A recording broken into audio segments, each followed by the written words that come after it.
So accreditation is September 24th to 27th. Seems like we just went through our last accreditation in 2009. So I just want to know who's been through an accreditation process here at Rouge Valley. Okay, just about everybody in the room. So the last time the process has changed for accreditation and their method, and a number of you have already heard me talk about this. So I'll try to add a few more extra things in, but it's called the tracer methodology.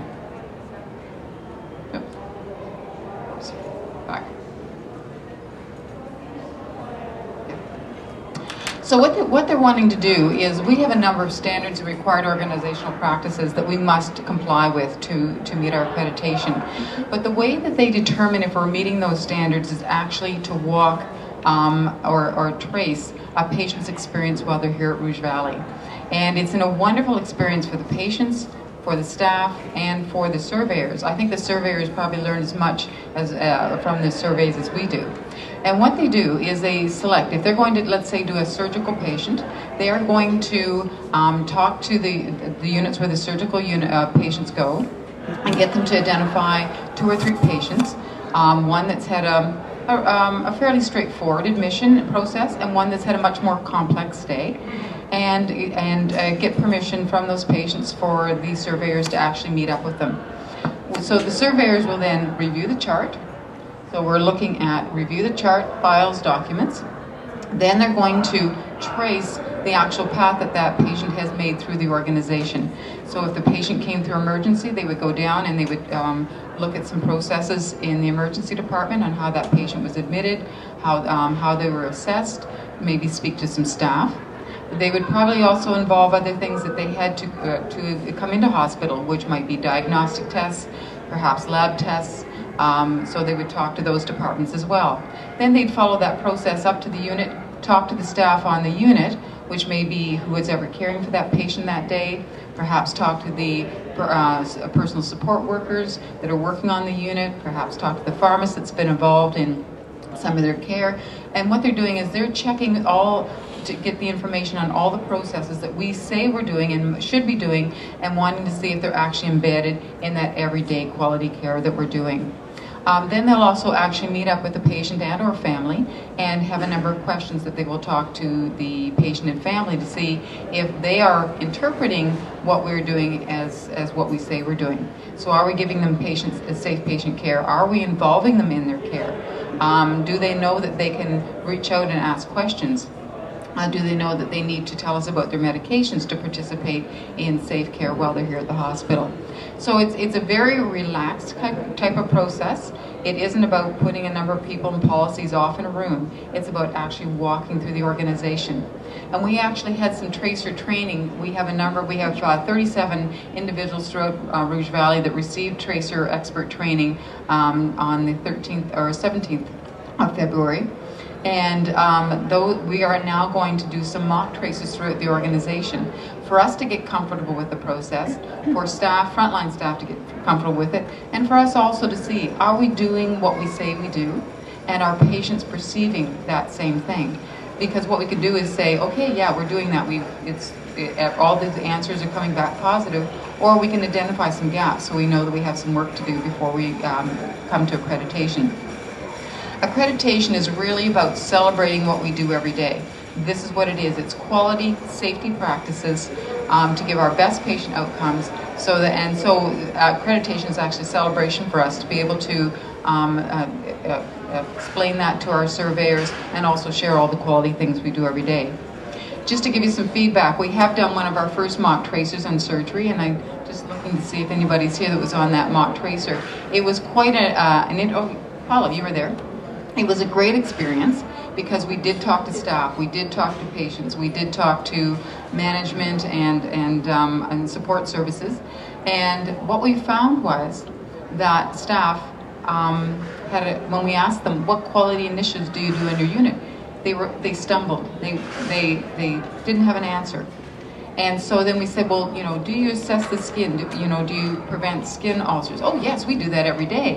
And they could tell us a whole story about that. Well, do you assess them for falls? And they said, oh, yeah, we do that every day. And they could tell us the whole thing they do for falls. And there was, what do you do when you have a look-alike, sound-alike name? Oh yeah, we've got a process here, this is the process over here. What it is exactly what we want to see. It's what they do every day.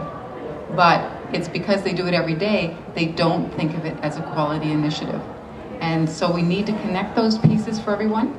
But what we were hearing was, yeah, we do this, and we do it well. And we're proud we do it well, because once we got them talking about it, we had to say, okay, we've got to move on to the next question. So it was really great to see the pride that was there, but sometimes it's just how the question's asked. So we want everybody comfortable with that process.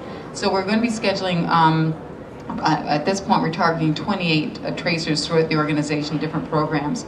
So please feel relaxed, ask questions. A number of you will be on the teams as we do the tracers through the different parts and programs. So we talk a lot about required organizational practices. I think your candies are in the way. I'll just hold these for you. We're getting to the questions. I want to see if they're... It's getting hot. Oh, it's getting hot. Okay.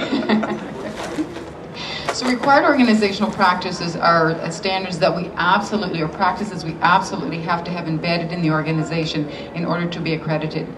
If we don't meet any of these practices, we will not be accredited.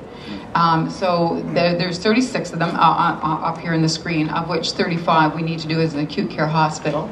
And as you can see, that they're broken in categories of safety culture, communication, medication use, work-life workforce, infection control, and risk assessment. So we've been doing assessments throughout the organization. All the programs have been doing surveys to see how they're meeting these standards, and any gaps they found that they've got action plans in place. So of those required organizational practices, there's all kinds of criteria that we must meet.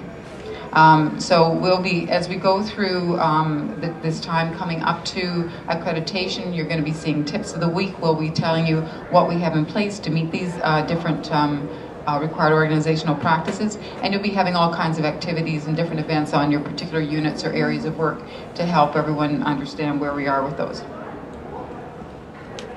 So just to give you an idea, one of our required organizational practices is medication reconciliation. And people are going to be, just like hand hygiene gets to be Paula's thing, medication reconciliation gets to be mine. And it's one of those things that absolutely gives us the best patient outcomes. And that means that when patients are coming into hospital, that we reconcile their medication. So we find out what they were taking at home, determine what they continue on while they're in hospital, what they continue on and take when they're being transferred to another portion of the hospital, and what they take when they're going to go back home. It has been proven that this is one of the biggest quality initiatives we can take on to improve patient outcomes in an acute care hospital. So just to have an idea, this is going to be medication reconciliation. The organization reconciles patients' medications at admission, transfer, and discharge. And then there's a whole lot of tests for compliance. And so we are currently doing medication reconciliation in a number of areas in the hospital. And our pre-admit, we start with our surgical patients, our surgical units, and then transfer to rehab and home.